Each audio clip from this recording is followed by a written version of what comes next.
जी नाज़रीन, welcome back from the break. और break में जाने से पहले हम बात कर रहे थे कराची की मौजूदा सूरत हाल पे। राना साहब की जानिब जाऊंगी। राना साहब, कराची की मौजूदा सूरत हाल की अगर हम बात करें तो बद से बदतर होती जा रही है। डकैतियों की वारदात में इजाफा होता जा रहा है, शहरी परेशान है। अगर मैं बात करूं सैर व तफरी की, तो वो नौजवान जो चाय की होटल पे बैठ के इंजॉय किया करते थे, बात किया करते थे, सैर व तफरी किया करते थे, अब वो नौजवान भी महफूज नहीं। आखिर वजह क्या है?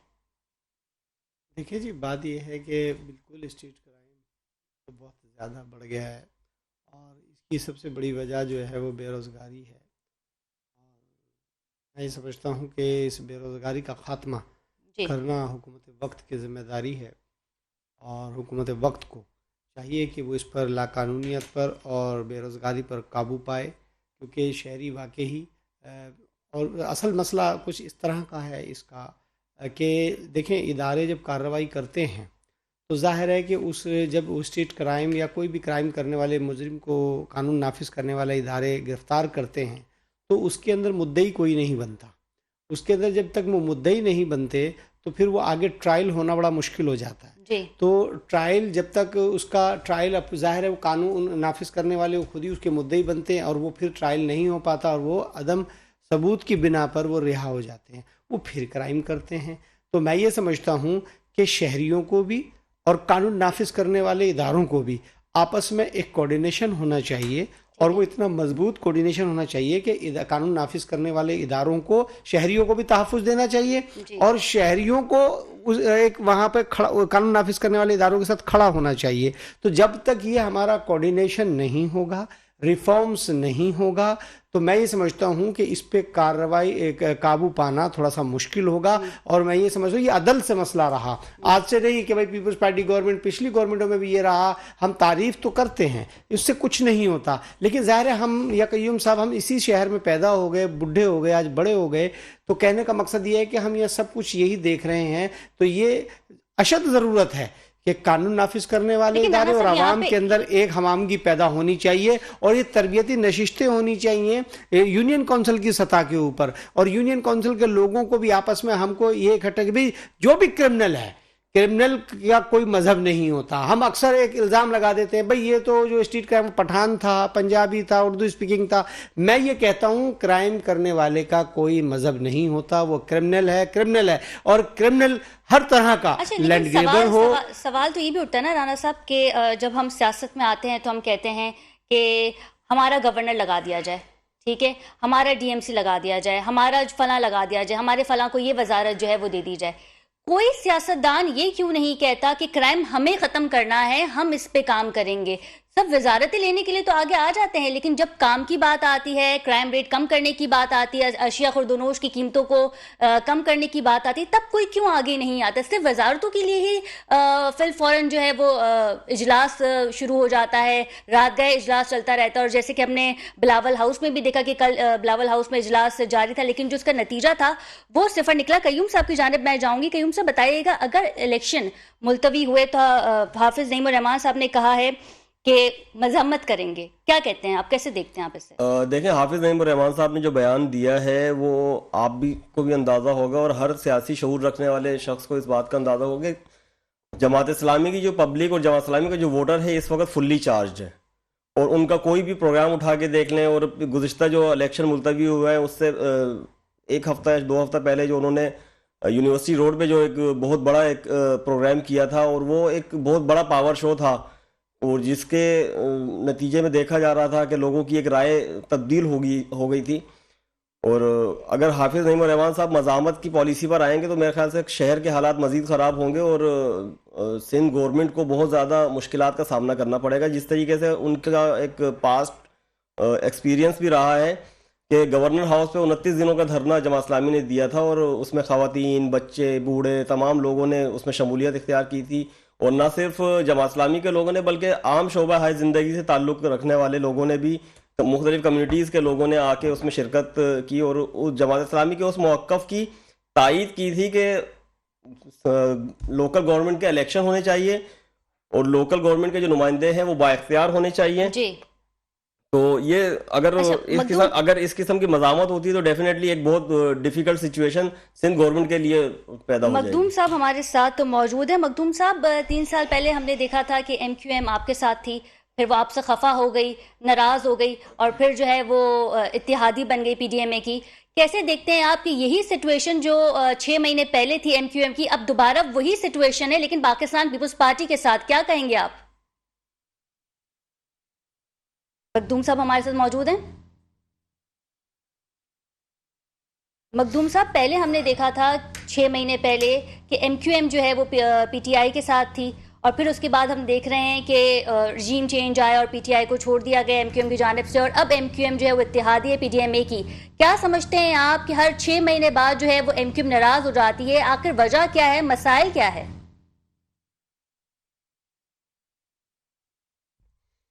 ٹھیک ہے ہم سے دوبارہ رابطہ کرنے کی کوشش کریں. مجھے اس بات پہ ایک شعر یاد آ رہا ہے کہ پہلے تو اس میں ایک ادا تھی، ناز تھا، انداز تھا، روٹھنا اب تو تیری عادت میں شامل ہو گیا. اور آپ نے پہلے کویسچن کیا تھا کہ اسٹریٹ کرائم کے حوالے سے بات ہو رہی تھی. میں ایک واقعے کو یہاں کوٹ کرنا چاہوں گا. کرنگی کے ایک اسکول کے اندر ایک ڈکیتی ہوئی ہے جو بالکل انتہائی کم تنخواہوں پہ جو ٹیچنگ کرنے والی بچیاں ہیں ان تک سے موبائل اور پیسے نقدی وغیرہ چھین کے لے کے جایا گیا ہے، اور دن دہاڑے.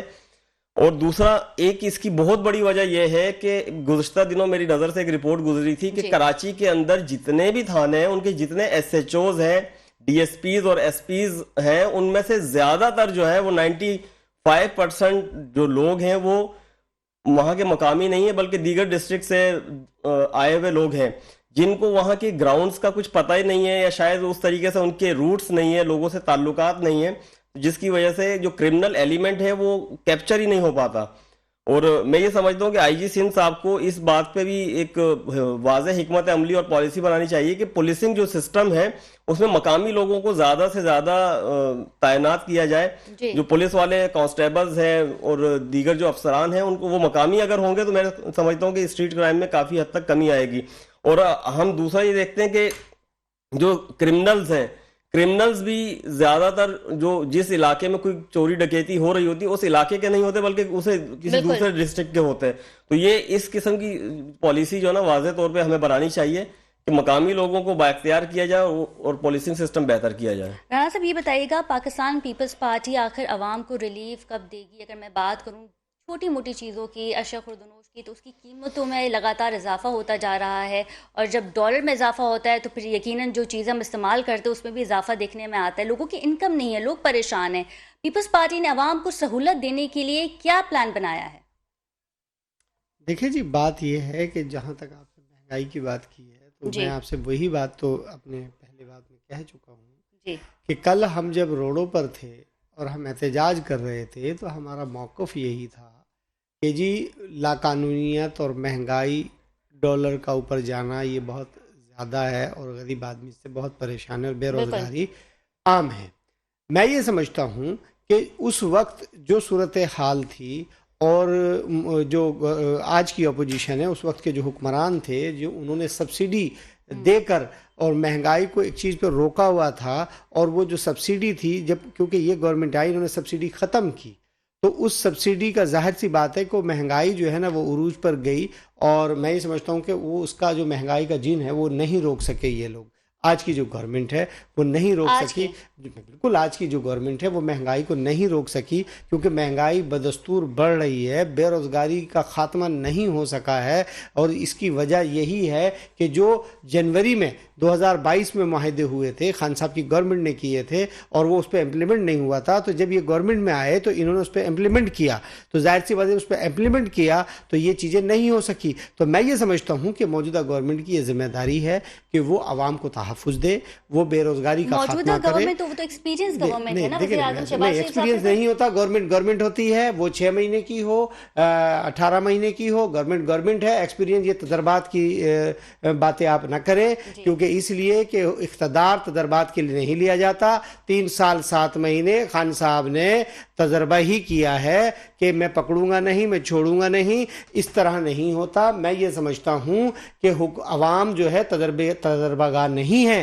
عوام کو تحفظ چاہیے, عوام کو پینے کا صاف پانی چاہیے, عوام کو اشیاء خودنوش سستی چاہیے, عوام کو تحفظ چاہیے, عوام کو روزگار چاہیے. عوام کو اس سے کوئی لینا دینا نہیں ہے کہ وزیر اعظم کون ہوگا, وزیر اعظم کون نہیں ہونا چاہیے. تو میں یہ سمجھتا ہوں کہ موجودہ گورنمنٹ کی یہ ذمہ داری ہے کہ وہ عوام کو تحفظ فراہم کرے, بے روزگاری کا خاتمہ کرے اور قرضوں کے بوجھ کو کم کریں, اور یہ کوشش کریں کہ جو اپنے ملک میں وسائل ہیں ان کو بروکار لاتے ہوئے. کے پاس جانا پڑے گا, سچویشن تو کچھ ایسی لگتی ہے. میں گزارش کر رہا ہوں کہ جو اپنے ملک میں آپ کے وسائل ہیں ان کو بروکار لاتے ہوئے آپ ان کو زیادہ استعمال کریں اور باہر ملک پہ تکیہ کم سے کم کریں. کیونکہ ہم دیکھیں 70 سال سے خان صاحب جب اقتدار میں آئے تو وہ یہ فرما رہے تھے کہ میں IMF کے پاس نہیں جاؤں گا.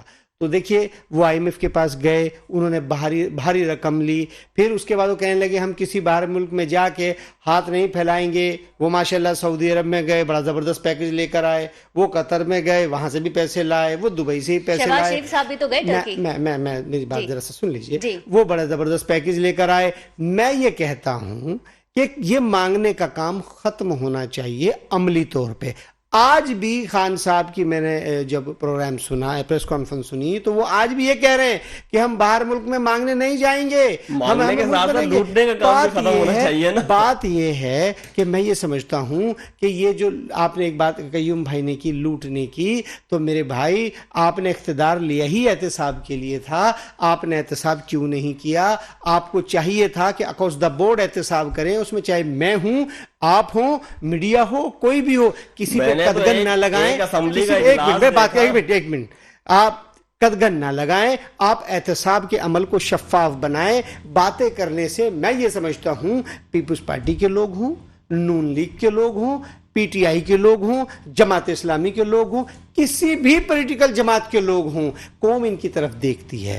باتیں نہیں کریں, امپلیمنٹ کر کے دکھائیں کہ جی میں 6 مہینے اقتدار میں رہا, میں نے 6 مہینے میں یہ شفافیت پیدا کی. یہ بات آپ اپنی اعلیٰ قیادت تک پہنچائیں نا, یہی بات آپ اپنی اعلیٰ قیادت تک پہنچائیں. لیاری اسپتال کے اندر کروڑوں روپے کے, اربوں روپے کے گھپلے ہو رہے ہیں, 12 لاکھ روپے کا ایک بیڈ خریدا جا رہا ہے. مخدوم صاحب ہمارے سے ٹیلی فون لائن پہ موجود ہے. مخدوم صاحب, رانا صاحب یہ کہہ رہے ہیں کہ آپ یہ بتائیے کہ 6 مہینے میں آپ کی گورنمنٹ نے کیا اچھے کام کیے جب عمران خان صاحب جو تھے وہ وزیر اعظم تھے, کیا کہیں گے؟ 6 مہینے 3 سال 7 مہینے. لیکن ابھی تو آپ نے جو ہم سے بات کر رہے ہیں, آپ نے 6 مہینے, آپ نے کہا 6 مہینے گورنمنٹ, 6 مہینے گورنمنٹ تجربات نہیں ہوتے. گورنمنٹ ہوتی ہے 6 ماہ کی ہو, چاہے 10 سال کی ہو, چاہے 18 ماہ کی ہو, چاہے 3 سال 7 ماہ کی ہو, گورنمنٹ ہے. شروع کے 6 مہینوں میں آپ نے کیا کام کیا؟ مخدوم صاحب جی آپ سن سکتے ہیں مجھے؟ دیکھیں میڈم, دیکھیں بات یہ ہے, پہلی چیز یہ پاکستان کا سب سے بڑا مسئلہ ہے کرپشن اور پولیٹیکل انسٹیبلٹی.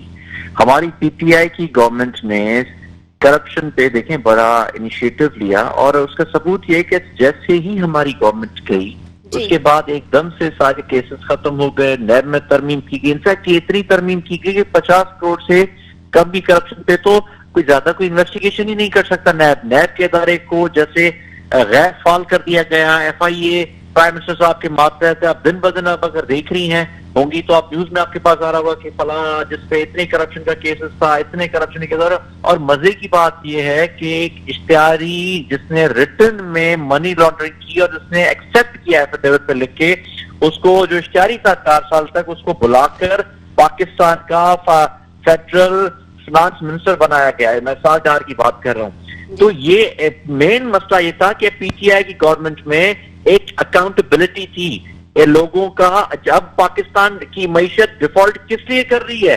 کیونکہ کوئی انویسٹمنٹ کرنے کے لیے تیار نہیں تھا. ہماری گورنمنٹ میں فارن انویسٹرز کو اعتماد تھا کہ ان کے پیسے کرپشن کے نظر نہیں ہوں گے. ابھی بھی آپ دیکھ لیں 1000 کیسز ہیں. گھوم پھر کے بعد اگر پھر یہ کردار کسی کو اتر آتے ہیں, گھوم پھر کے یہ توشہ خانہ پہ لے آتے ہیں. کرپشن کے کیسز نکالے نا, جس طرح سے 1000 کرپشن کے کیسز اسکینڈلز ہیں. اگر 2008 سے 2013 کی گورنمنٹ میں لگا دیں, 2013 سے 2018 کی گورنمنٹ کا کہ آپ اگر 5 سال نکال لیں تو रेंटल पावर केस निकाल लें, टडाफ के करप्शन केस निकाल लें, NIPL करप्शन केस स्कैंडल निकाल लें, उसके बाद आप पैनामा पेपर्स का मामला देख लें, और बहुत सारे मामला हैं। तो एक अकाउंटेबिलिटी का सबसे बड़ा जो कारनामा था, हम समझते हैं कि हमारे गवर्नमेंट था कि लोगों को जो फॉरेन इन्वेस्टर्स थे, उनको ओवरसीज पाकिस्तानी थे, उनको एक एतमाद था। मजे की चीज ये है जिससे हम अफसोस ही कर सकते हैं कि ओवरसीज पाकिस्तानी को जो पाकिस्तान के लिए बहुत कुछ करते हैं, उनके वोट का अख्तियार भी खत्म कर दिया गया इन 6 माह में। चलो ये बता दें, 3.5 साल की अब पेट्रोल हाइक को आप कंपेयर करते, एक तरफ कहते थे महंगाई है, महंगाई के लिए लॉन्ग मार्च निकालते थे, 3.5 साल की महंगाई को आप कंपेयर कर लें और 6 माह को आप कंपेयर कर दें। देखिए, हमें एक न्यूट्रल होकर हमें एक हकीकत पे मुबनी एक एनालिसिस करने की जरूरत है। और हाँ, मैं कहता हूँ गलतियां हमारे टेन्योर में भी होंगी, हम नहीं कहते कि कोई हमारा दौर कोई फरिश्तों का दौर था और उस जमाने में पाकिस्तान पेरिस और बेल्जियम बन गया, लेकिन ये 6-8 महीने में जो पाकिस्तान की मईशत का जो बेड़ा गर्क हुआ है और जिस तरह से करप्शन बढ़ी है, इससे अगर ये ना रुकी तो अल्लाह माफ करे, हम श्रीलंका की तरह से हालात हमारे होने जा रहे हैं। अच्छा, अब्दुल कयूम साहब बताइएगा, जैसे कि मखदूम साहब कह रहे हैं कि 6 महीने में जो है हालात मजीद और वर्स्ट हो गए हैं, फॉरेन इन्वेस्टमेंट हमें नहीं आ रही, हम देख रहे हैं कि फॉरेन कंपनीज़ हैं वो पाकिस्तान पे भरोसा नहीं कर रही, यहाँ पे किसी किस्म का कोई प्लांट नहीं लगाया जा रहा, मजीद कारोबार को जो है वो आगे नहीं बढ़ाया जा रहा। आपका क्या मौक़िफ़ है इससे?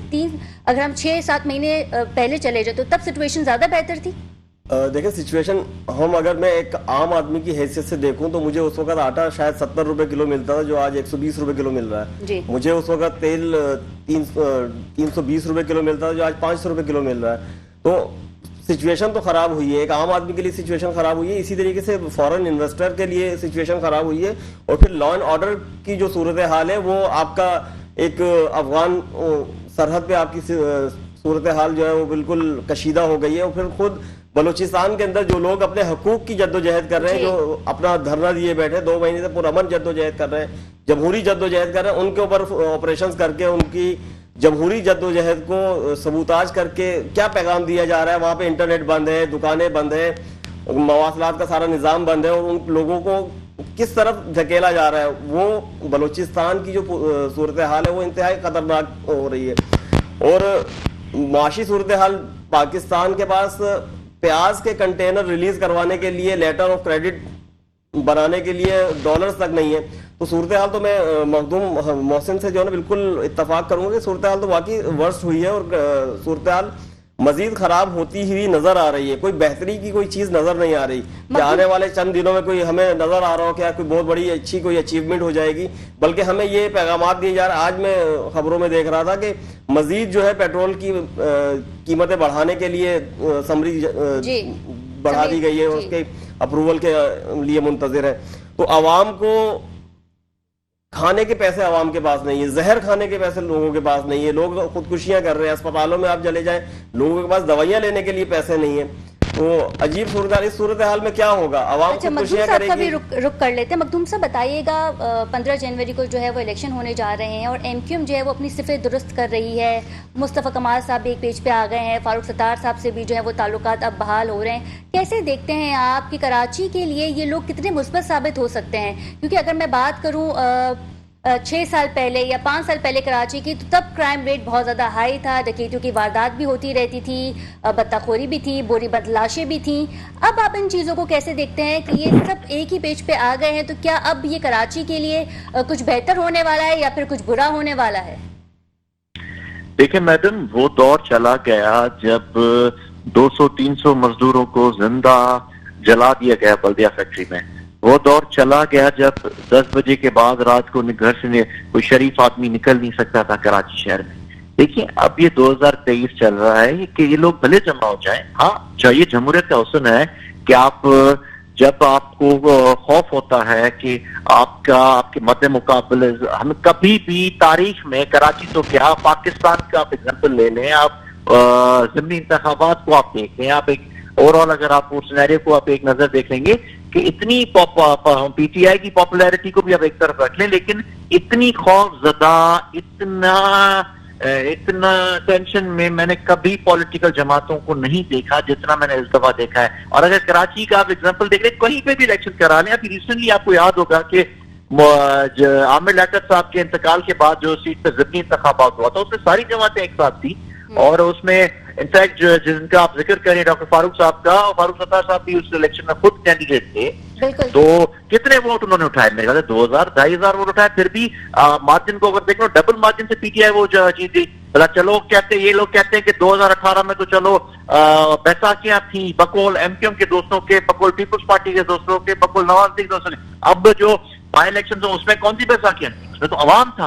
अवाम कि देखें, अवामी रेफरेंडम का हमें एहतराम करना चाहिए, और जिस तरह से कराची के इलेक्शन को मैनेज करने की कोशिश की जा रही है, मैनेज ना हो, न्यूट्रल इलेक्शन हो, सिर्फ कराची की बात नहीं कर रहा, पूरे सिंध में कहीं पे भी इलेक्शन से मैनेज कर ले।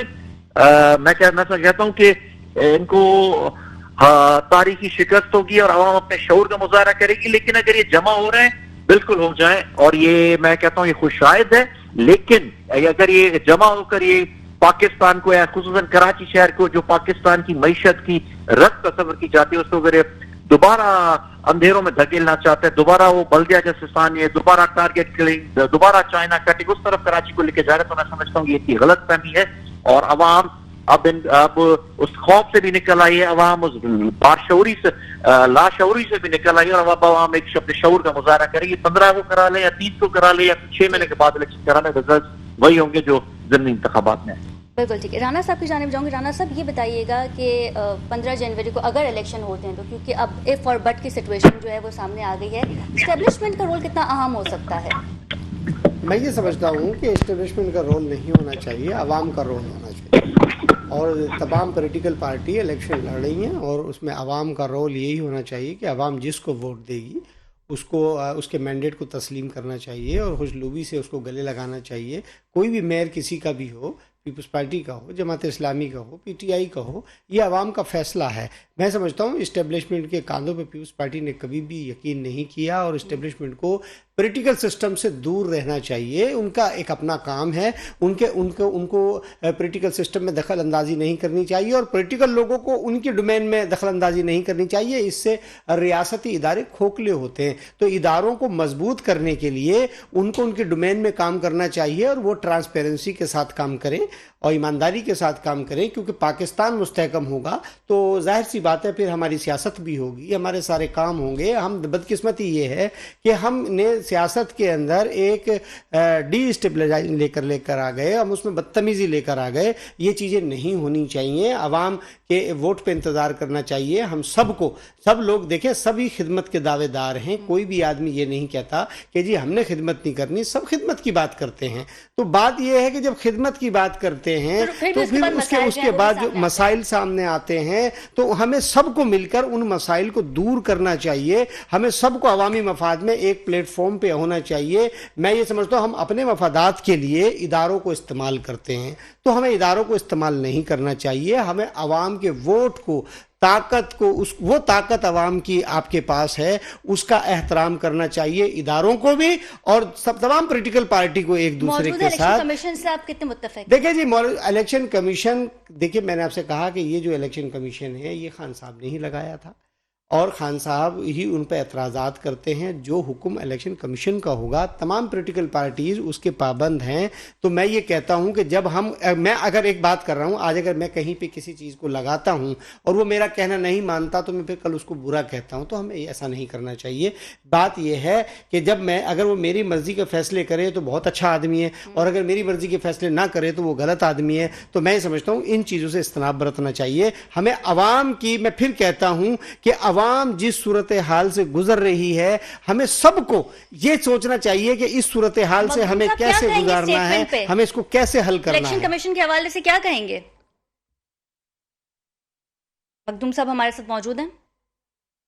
चलें इसी हवाले से बात कर लेते हैं। अब्दुल कयूम साहब से जी बताइएगा, इलेक्शन कमीशन के हवाले से क्या कहेंगे सर? देखिए, इलेक्शन कमीशन का किरदार भी, मतलब हम जिस तरीके से इलेक्शंस को मुलतवी करना, इस्लामाबाद के इलेक्शन को मुलतवी करना, और बिल्कुल हाई कोर्ट का उसमें इन्वॉल्व हो जाना, हाँ, तो मतलब थोड़ा ट्रांसपेरेंट तो नहीं है, मशकूक तो है। और फिर मैं इनकी बात से इत्तफाक करूंगा, लेकिन फिर मैं अगेन एक बात कहूंगा कि पिछले प्रोग्राम में भी मैंने ये बात की थी कि आपके प्रोग्राम से पहले एक स्लाइड चलती है कि मेहमानों की पेश करदा आरा का चैनल से कोई ताल्लुक नहीं है। तो राना साहब की भी पेश करदा तमाम वजाहतों का पीपल्स पार्टी की बाला क़यादत से कोई ताल्लुक नहीं है, क्योंकि हम जब देखते हैं कि पीपल्स पार्टी जिस डायरेक्शन में जा रही है उस डायरेक्शन में आवाम का कोई बेनिफिट मौजूद नहीं है। और जहाँ तक रही बात मुख्तलिफ धड़ों की एमकेएम के इकट्ठे होने की, तो वो एमकेएम के धड़े जो इकट्ठे हो रहे हैं वो आप अपने दिल पे हाथ रख के बताएं क्या वो आवाम के लोगों आवाम के मफादात के लिए इकट्ठे हो रहे हैं? और वो इतनी वजारतें लेने के बावजूद भी अगर उनको सच्ची मोहब्बत नहीं मिलती तो आखिर वो कहाँ सच्ची मोहब्बत मिलेगी? और उन लोगों को चाइना कटिंग के प्लॉट्स दे दे के जो लोग 20-20 साल 30-30 साल से और 40-40 साल से जो लोग रहते रहे, आज उनके सरों से वो उनका साया उठ गया। और कराची के अंदर मौजूद स्कीम 42 हम अपने बचपन से देख रहे हैं, उसको आबाद नहीं किया, लेकिन कराची के जो एम्यूनिटी प्लॉट्स हैं उनके ऊपर कब्जा करके, ग्राउंड्स के ऊपर कब्जा करके उनको आबाद कर दिया गया।